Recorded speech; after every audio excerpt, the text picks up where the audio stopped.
What it do? Welcome to another new episode of Locked On Bucks. The Indiana Pacers came into Fiserv Forum for Game 2 and they walked out with a dub. We have ourselves a series. Let's talk about it on today's episode of Locked On Bucks.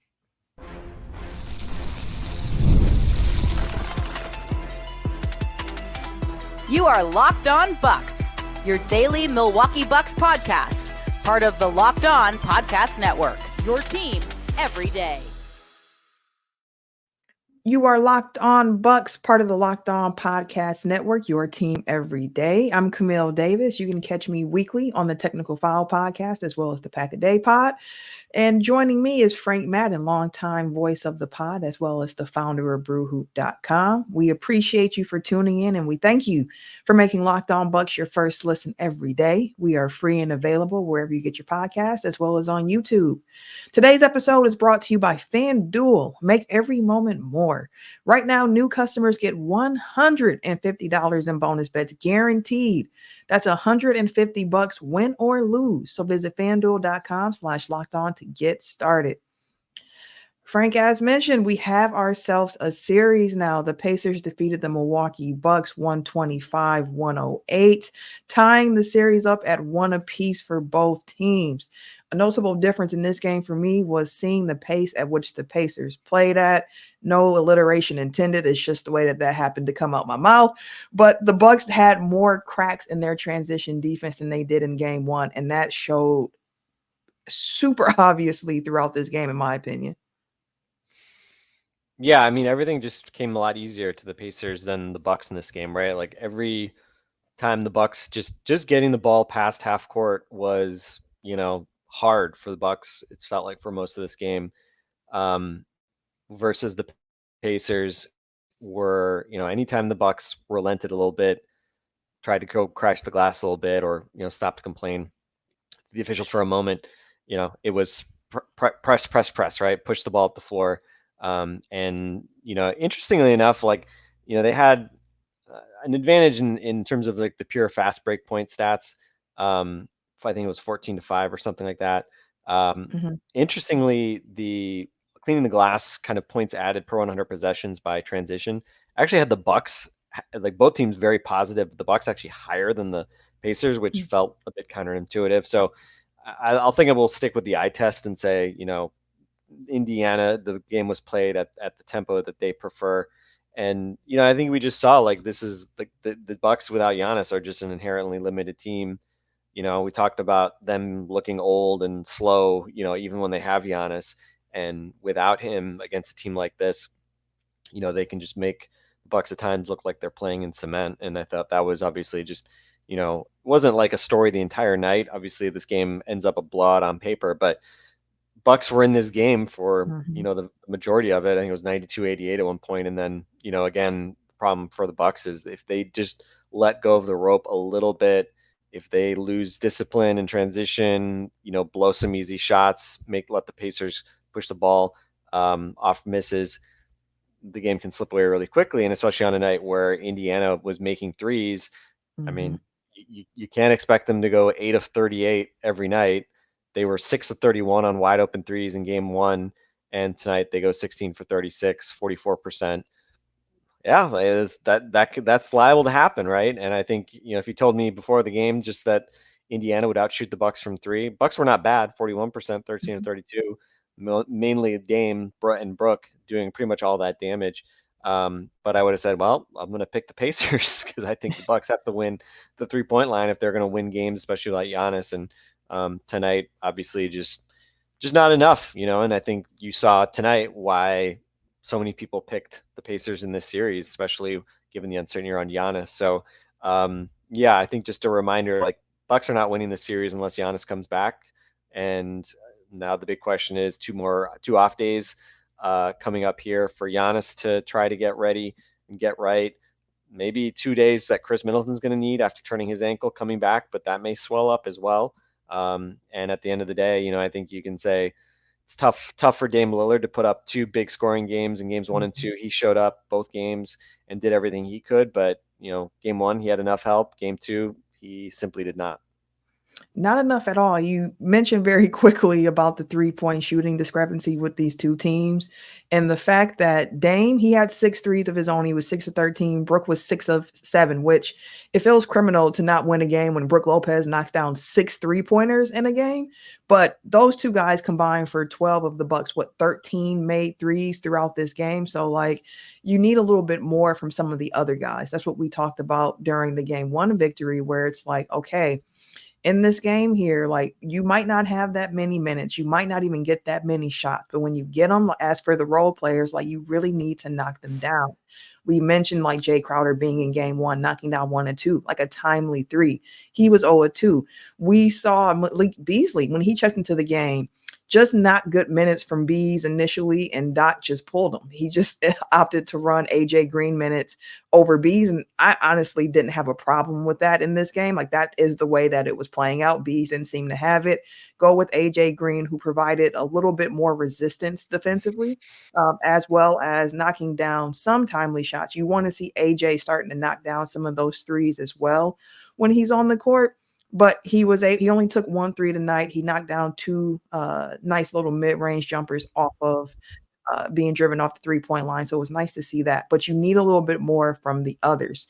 You mentioned Chris Middleton and the injury that he suffered early on in the game, which threw rotations out of whack. I feel like this was a game where the Bucks did not handedly win the non-Dame minutes as they did in game one. Like, the Pacers were able to take that lead and kind of keep building on it, building on it, building on it. I mean, there's not a quarter in this game tonight where the Pacers didn't win it. They had at least 30 points in each quarter. The Bucks defense just a little bit shaky. And like you mentioned, just the margin of error is so much more thin for this team without Giannis on the court. So it's really on the guys to be disciplined in their game plan, not complaining. That really bothered me. You mentioned that briefly as well, but like, you see how the whistle's being called. If you're going to complain while you're running down the court trying to get back on defense in that particular situation. But the Bucks just need a little bit more, and they weren't able to get it in this game from some other guys offensively. Yeah, I mean, ironically, you looked at what Siakam and Dame did in game one. They pretty much replicated that in game two. Both those guys were great. Siakam had an awesome game. His mid-range game has been working, and we talked about it. Like, on some level, you just say, like, well, if he's going to shoot a bunch of mid-range shots, like, live with that versus wide open threes or layups and dunks. But tonight, he had certainly some of the mid-rangers, but then he also had 3 out of 4 from 3, and he was getting to the rim and finishing. Got mismatches repeatedly. Bucks got cross-matched, weren't able to get the level of help they needed onto him, and he really, really feasted. So he's been great. And like, it's funny how little, like, how a number of key things didn't change a whole lot. Tyrese Halliburton, 4 for 10, 12 Yeah. points. We would have said you take that any day of the week. He was a little bit better offensively, put up a little bit more stats than he did in game one. But between Siakam and Halliburton, pretty much the same story for both those guys, at least statistically. But obviously, Tyrese Halliburton's teammates were rewarding him for his unselfishness a lot more today than they did in game one, when they just missed a ton of wide open shots. 6 for 31 on wide open threes in game one. And we'll see what the stats look like tomorrow when the tracking data is up, but I don't think we'll need to check it. We can safely say they were very, very good when they had open looks. And to me, that's like the big kind of red flag. I think if you look at these two games, it's that the Bucks are just giving up tons of open looks, And to me, like, the shot quality pretty clearly favors Indiana right now. They got a ton of paint points tonight, kind of blew the Bucks out of the water in that category tonight, which, again, obviously Bucks are going to have a hard time scoring a lot in the paint when Giannis doesn't play, just by virtue of, how they're constructed. And especially on a night when Bobby Portis was really poor for the most part, and pretty MIA through 3 quarters. Did get some stuff going kind of in the fourth quarter, but, kind of ultimately too little too late. So yeah, I mean, I think that's the question that I'm curious how the Bucks are approaching it, because right now it just feels like between Nembhard and Nesmith in particular, they can pressure the Bucks' best, wing players and guards between Dame and Chris, and make it really hard for the Bucks to get into offense. Versus on the flip side, whatever, Bev can try to do Bev stuff, but the end of the day, like, if the Pacers set a screen, then they're going to create an advantage. And it just feels like Indiana has methods of kind of getting pretty good looks pretty much every time down the court. And the Bucks, it just feels like everything's a lot harder, and you're relying on the heroics of Damian Lillard to go manufacture, stuff from nothing way too often. And again, credit to Dame. He did it again tonight. Another huge first half. Actually, he did score in the second half, thankfully, 8 points in the second half, but they needed like 45 from him to keep this game competitive. And, whatever, like, I don't think anybody's going to look at what Dame did in these first 2 games as anything but, a big time performance from him. So hopefully Dame still has more of these games left, because I think even if Giannis comes back, they're going to need Dame to continue to be playing at a really high level. And, everybody else, Brooke Lopez accepted, right? Brooke, 22 points on 13 shots. There was that play early in the fourth quarter when he had a big block on Obi Toppin, and they go over to the other end and get the and one. I think it was the and one with Pat Connaughton when he got pushed. Yeah, and it felt like, okay, Bucks are making another run here, but every time the Bucks made a push, they did it also in the late third quarter. Bobby Portis had a chance to put them up ahead, takes a bad shot, misses badly. They give up a 3-point play going the other way. So it just felt like it was going to, again, turn into one of those games, one of those hump games where you just kind of like, you get down, then they fight back, and they just cannot get back over the hump. We're not able to retake the lead, try to get play from the front. And, again, then you look at the box score at the end of the day, it's like, well, yeah, I can see why they lost this game. One team shot really well and played really well, and the other team, again, it just felt like it was just so much of a struggle. Yeah, absolutely. And we talked a bit about Dame and the heroics that we saw from him. Solid game from Dame for sure. Mentioned the 3-point shooting from Brooke Lopez, but there are a few other Bucks whose performances I want to have a deeper conversation about when we come back on the other side of this break.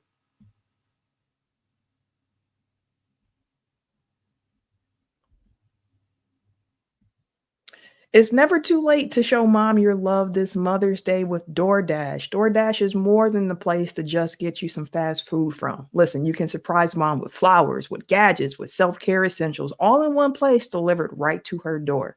Does your mom have a sweet tooth? Does she like tech? Is she a beauty connoisseur? Does she like to do outdoor things? No matter what she's into, you can make her smile with a fruit or flower bouquet, makeup, tech gear, workout gear, whatever. Get thoughtful gifts she deserves with the convenience you need. Choose same-day delivery or schedule a week ahead for when flowers and gifts should arrive to her door with DoorDash. Shop with savings that would make her proud. With the Dash Pass membership, you'll save with a $0 delivery fee, plus reduced service fees on eligible orders from Dash Pass merchants that meet the minimum subtotal. Other fees do apply, and terms also apply as well. Order now and get everything you need for Mother's Day on DoorDash. Use code LOCKEDONNBA to get 50% off your order, up to $15 when you spend $15 or more on your next flower, convenience, grocery, or retail order. Now on DoorDash. That's LOCKEDONNBA. So make sure you guys use that. Order using DoorDash today. Terms do apply. Now, it may surprise you given the fact that I tend to have a very mellow personality. I can be, pretty low key, but I am very competitive. Like, don't let the smoothness fool you here. I have a big competitive side. I mean, we all do. Plus, my competitive side is a big fan of Monopoly Go, and I'm sure you've heard of it. It's been downloaded over 150 million times. It's a great twist on Monopoly where you play on not one, but hundreds of Monopoly boards in crazy locations, building up amazing cities that bring you big money. But the best part is messing with my friends. I can charge them rent on my iconic properties, just like classic Monopoly. But now I can also heist their vaults of riches for myself. And sometimes you need that get back on your friends. The leaderboards show me who the biggest Monopoly tycoon is, but it's just not my competitive side that loves it. You can team up with friends and people all around the world in time tournaments to earn huge rewards. So get in the game and join your friends. Download Monopoly Go now for free in the App Store or on Google Play. We appreciate you tuning in. Time is valuable. You can't get that back, and you spending it with us. That means something. A shout out to the everydayers who tune in Monday through Friday. Make sure that you guys are watching Locked On Sports Today, a free 24/7 sports streaming channel program for you every day to bring you the biggest stories without all the extraness that you might get from some national outlets. And after a Bucks loss like this one, you probably don't want to hear a lot of national outlets as it is. So Locked On Sports today brings you can't miss analysis, opinions, and news. Streaming 24/7 on YouTube or the free Amazon Fire TV channels app, part of the Locked On Podcast Network, your team every day. Frank, I mentioned some other key guys to talk about, and I think we have to start with Bobby Portis a little bit closer on his play today because he was somebody coming into the series where it's like you don't have Giannis, so Bobby Portis is going to have a bigger role. We've seen him step up at times throughout the regular season. We saw him have a solid game one against the Pacers as well, but today things were a little bit more rough for Bobby. 6 of 16 from the field, didn't knock down a three-pointer, spent a lot of time as well just looking out of position on defense as well, spent some time complaining, not getting back quick enough, but just not the sharpest game from Bobby in a game when you really need a lot from him, especially at home. We've made jokes about the difference between home Bobby and road Bobby, and tonight it just wasn't enough from Bobby Portis for this team. Yeah, I mean, that's a scary thing for sure is, we know the splits have been pretty extreme for Bobby in terms of home road. So you really want to get him especially when he's starting with Giannis out, you really want him to come through in these home games because you probably are not expecting him to play as well on the road and be as much of a factor, which is especially problematic or concerning just because Bud seems to trust him greatly. But I mean, realistically, right now without Giannis, you're gonna have to play Bobby Portis a lot, right? I think it was interesting. Game one felt like they went small more than they did in game two. Felt like we saw Chris at the four more. That was like the first substitution they made, and putting in, I think it was Beasley came in for Bobby, and again, like they have a Pascal Siakam problem. Brooke is not quick enough for him. Bobby isn't a defender, so he's never going to be able to slow him down consistently. And unfortunately, the guy that is like tailor-made to match up with Pascal Siakam has been in street clothes. So, yeah, I mean, again, we return to kind of the eternal question here of, with Giannis, they have a very good chance of beating the Pacers. Without him, I certainly expect the Pacers to win this series in 5 or 6 games. So so now the question is when can he come back? Is Friday too soon? And even if he can't come back Friday, though, I mean, the Pacers we've seen them when they're playing their game, they're really tough to stop. And again, like we all want to think that this Bucks team is like turned a page now that it's the playoffs, but I mean, we've been watching them play basketball all season. So we know some of the limitations they have, which I think are exacerbated by the way that the Pacers play. So again, like they just that margin for error is just very narrow. And I think even if and when Giannis comes back, like it is not going to be easy, and there's going to be nothing guaranteed. So just fingers crossed these next couple of days that Giannis can get right, because without him, certainly. I think you're going to be relying on Bobby Portis for, I think, way more than is emotionally healthy for all of us Bucks fans.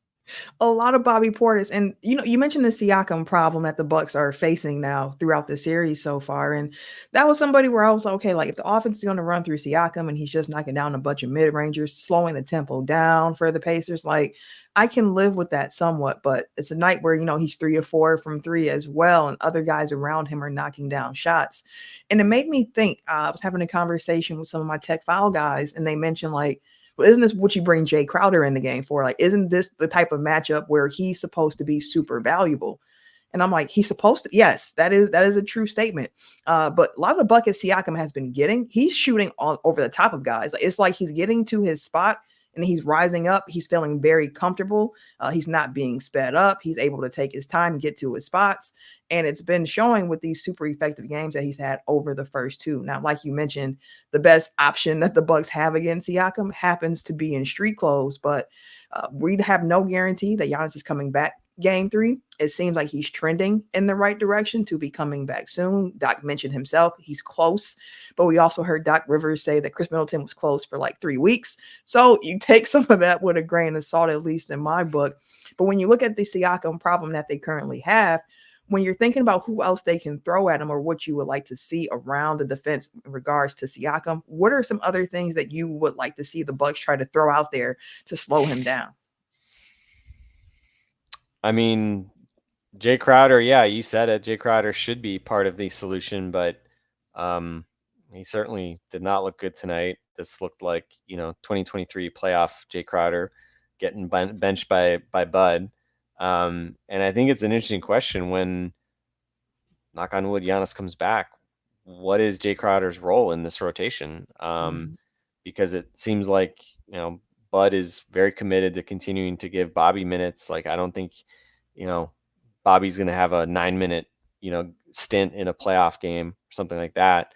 But when Jay's only playing 15 minutes with Giannis in street clothes, then to me that says, he, again, would he be out of the rotation entirely?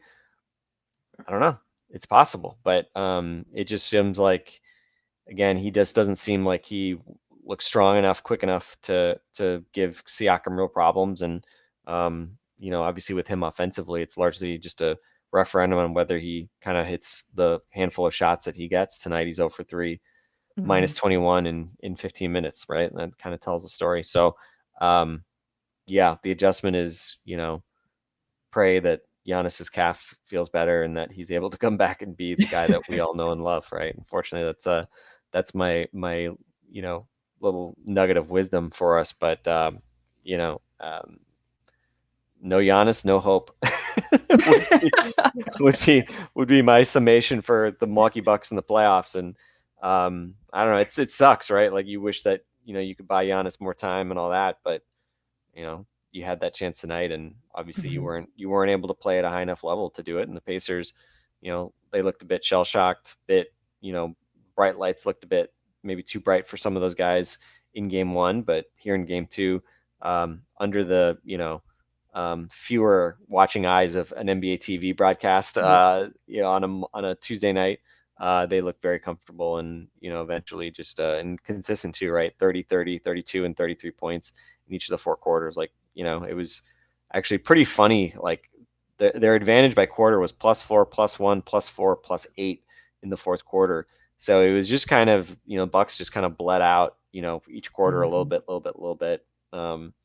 But either way adds up to a loss. And the bright side is, of course, that without Giannis, there's the very real chance that you lose 2 straight, right? And if you lose 2 straight at home to start a series, going to be all but impossible to come back from that. So you've at least given yourself a chance, if Giannis can come back game 3 or possibly game 4, but the problem is if Giannis sits out game 3 and you lose that game, then, game 4 pretty much it becomes a must win, because I don't think you're coming back from down 3-1, even if Giannis is coming back, especially given, who knows what kind of condition he'll be in or the risk of re-injury or something like that. So, so it was absolutely essential that they win one game.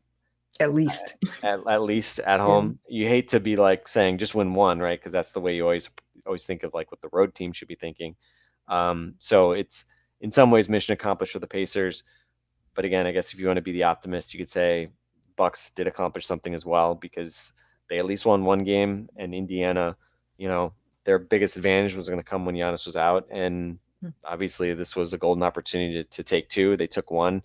And now, now it's on the Bucks, right? They have to win a game on the road to win the series. So, I feel like if the Bucks can kind of pull themselves together a bit, get Giannis healthy, they have a chance. But it feels like it's probably going to be a long series to do that.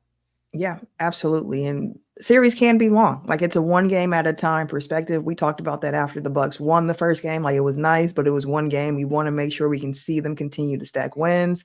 But unfortunately, they were not able to do so for game 2 here in Milwaukee. Let's look a little bit deeper. I mean, the obvious answer to the question I'm going to ask is Giannis. So you can probably already assume what the question is as we look ahead to game 3. What do we need to see more of or less from the Bucks to try to help them get back in the win column? We'll talk about that right after this.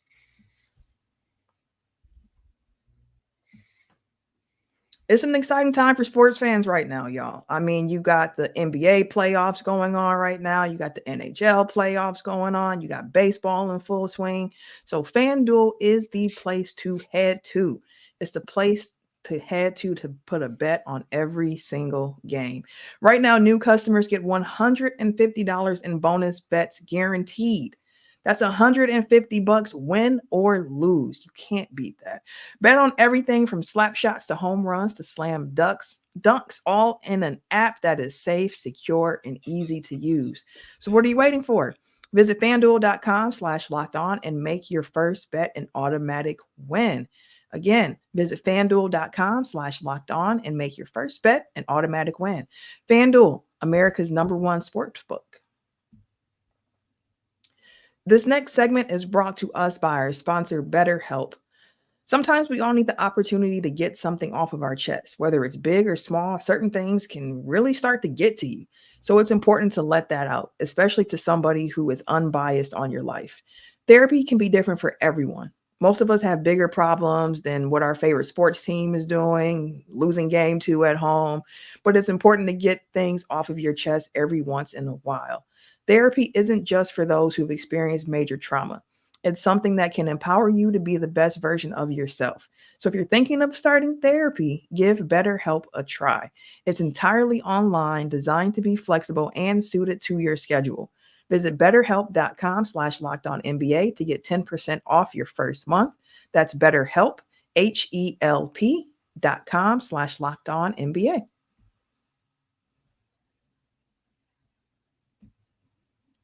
All right, Frank. Looking ahead to game 3, back to Indiana, a 4:30 p.m. Central start time for that game. A somewhat strange time for an NBA playoff game to take place, but I'm not mad at it. Some happy hour Bucks basketball. More But this importantly, hopefully there will be no Pacer fans there to start the game. hey, maybe you get off Right? work, slow to the arena. That'd be good for the Bucks for We sure. need to start like posting on Twitter and tagging all Pacer like stuff that like the game's gonna be at 7:30 or 7. something. Just see if Like they just don't show up. show Just up a don't show couple up. hours late. Yeah. Yeah, come at halftime when we already can build up a lead or something like that. But that's going to be a tough environment for the Bucks to play in. Like the Pacers fan base has been starved for playoffs, as we know. They just got a very big win here in Milwaukee to even the series up. And like I said, now we have a series. The pressure is back on the Bucks to try to regain home court. And we don't know if Giannis is going to be back for game 3. Like I mentioned, Doc Rivers was saying that he's close. We've heard that before, though, so you have to continue to move forward as if Giannis is not going to be on the court. So the question becomes, what are some things that this Bucks team can do to try and get the win? We've talked about the fact that, we need a little bit more scoring. The three-pointers, I think that's a great thing that you pointed out about the fact that the Bucks are going to have to win at the three-point line most likely, and it can't just be from Brook and Dame. It can't just be two guys. Like, you're going to need guys to knock down open shots. In addition to that, I mean, we've talked about the transition, the pace a little bit, and the Bucks have to get back. And getting back after makes, after misses, if the ref don't call something, you have to get back regardless. And I know it's Tony Brothers game, but I'm not trying to be like a Laker right now and, complain about the officiating as to why this is why we lost the game. Like, nah, it's deeper than that. But you have to control yourself as well. And emotions was part of what the Bucks talked about coming into this series as well, saying like, hey, you have to keep that under control. Like, this is a team we have some history with now with this regular season. It's going to be chippy because the stakes are higher. We have to keep our focus and focus on the thing. And that thing is trying to get a win. So you can't get into your head too much. Like, that mental aspect of the game is super important as well. But is there anything else, Frank, that you can think of that you want to see the Bucks doing more of or less of come game 3 in Indiana? Yeah, just make some shots, get back on defense, and again, like especially with the likes of you're starting Bobby Portis and Damian Lillard, like you're not exactly starting a murderer's row of defensive players. The communication and just the switches and everything just has to be done at a really high level, and then you're going to need a little bit of luck probably in terms of the other team missing some shots, especially if you want to win that battle of the 3-point line. So, I will start by just praying to the injury gods Yeah. for Giannis to be able to go. And yeah, I mean, again, like these series are long, and we know there's going to be ups and downs. And again, you just got to figure out a way to get a few more ups than downs. Absolutely. Perspective is important to keep. We've seen it in the regular season where after a Bucks win, there's a lot of people going off about, hey, Bucks are championship team. No one can stop the Bucks after a loss, the worst team in the world. They're not going to do anything, so on and so forth. It's the playoffs, y'all. It's time to keep some perspective, take it a game at a time. The Bucks lost game 2. We can't go back and change that. Now we look ahead to game 3 and hope the Bucks can find a way to pull out a victory there. We'll have a lot more content for you guys this week on Locked On Bucks, digging a little bit deeper into that Game 3 matchup that we have, updating you all on injury news about Giannis as it comes to us, and that's also keeping our ears to the streets in regards to if there's any injury news around Chris Middleton. Pat Connaughton seemed to be a little banged up at times as well, so gotta hope that health continues for the Bucks, hoping that Giannis can get back, and then hoping the Bucks can flip it back to have home court again come game 3. Frank, any closing thoughts for you as we wrap up today's episode? Chris Middleton tells the media he'll be all right moving forward. I'm always a little wary. I feel like Giannis always says everything's great. His leg could be falling off, and he says he feels great. I think of Aaron Jones every time he got injured for the Packers saying he'll be fine, and he misses like 3 weeks. So hopefully Chris Middleton is the better judge of his own body than those guys, and that he'll be fine on Friday night because, let's just say Bucks are not in a position where they can lose Chris Middleton again. So we need to get more dudes back, not be playing the add and subtract game. So nothing easy with this team this season, Camille. No one should have expected it suddenly that everything would be easy. This is the playoffs. It's the way it is. Just look at some of these other series, right? It's like that Philly series, man. I watched that Knicks-Phillies game last night. That was a freaking bloodbath. So we'll see how things go on Friday in Philly or in Indy. Yeah, nothing easy for the Bucks. Like you said, it's a microcosm of this season that they've had. So for Frank and myself, we're going to get out of here. We'll have more Locked On Bucks content for you all tomorrow. You guys be easy.